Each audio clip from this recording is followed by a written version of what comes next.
Hello friends, எல்லாருக்கும் வணக்கம். கோடிக்கணக்கான அரசு ஊழியர்கள் மற்றும் ஓய்வூதியதாரர்களுக்கு பயனளிக்கக்கூடிய ஒரு முக்கியமான தகவலானது வெளியாகிருக்கு. அரசு ஊழியர்கள் மற்றும் ஓய்வூதியதாரர்களுக்கு வந்திருக்கிற இந்த அறிவிப்பு அதிகாரப்பூர்வமாக இன்னும் அறிவிக்கப்படலை. ஆனால் இது சம்பந்தமான தகவல் வெளியாகிருக்கு. இதை பற்றின முழு தகவல்களை தெரிஞ்சதுக்கு முன்னாடி நம்மளோட சேனலை சப்ஸ்கிரைப் பண்ணிட்டு கூடவே வர பெல் ஐக்கானையும் கிளிக் பண்ணி வச்சுங்க. அப்போ தான் நம்ம போடுற லேட்டஸ்டான அப்டேட் எல்லாத்தையும் நீங்கள் ஈஸியாக தெரிஞ்சுக்க முடியும். மத்திய அரசு ஊழியர்களுக்கு கொடுக்கக்கூடிய டிஏ அப்படின்னு சொல்லக்கூடிய இந்த டியர்னஸ் அலவன்ஸும் ஓய்வூதியதாரர்களுக்கு கொடுக்கக்கூடிய டிஆர் அப்படின்னு சொல்லக்கூடிய இந்த டியர்னஸ் ரிலீஃப் சம்பந்தமாக தான் இந்த தகவலானது வெளியாகிருக்கு.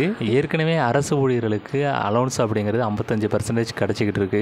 அரசு ஊழியர்கள் மற்றும் ஓய்வூதியதாரர்களுக்கு இப்போ வந்திருக்கிற தகவல் என்னன்னா, டிஏ அப்படின்னு சொல்லக்கூடிய அகவிலைப்படியும் டிஆர் அப்படின்னு சொல்லக்கூடிய அகவிலைப்படி நிவாரணத்தையும் இன்க்ரீஸ் பண்ண போகிறோம் அப்படிங்கிற மாதிரியான தகவலானது வெளியாகிருக்கு. இது இப்போ இருக்கிற 55%லேருந்து 3% இன்க்ரீஸ் ஆகி 58% கிடைக்கிறதுக்கான வாய்ப்பு இருக்குது அப்படிங்கிற மாதிரி இந்த தகவலில் சொல்லப்பட்டிருக்கு. இப்போ ரீசெண்டாக இந்த ஜிஎஸ்டியில் பலவிதமான மாற்றங்களை கொண்டு வந்திருக்கிறாங்க. அது மட்டும் இல்லாமல் தீபாவளிக்கு முன்னாடி தான் இந்த டியர்னஸ் அலவன்ஸ் சம்பந்தமான அப்டேட்டும் வரும். அதனால ஓய்வூதியதாரர்களுக்கு கிடைக்கக்கூடிய டிஆரும் சரி, அரசு ஊழியர்களுக்கு கிடைக்கக்கூடிய டிஏவும் சரி இன்க்ரீஸ் ஆகிறதுக்கு நிறைய வாய்ப்புகள் இருக்கு.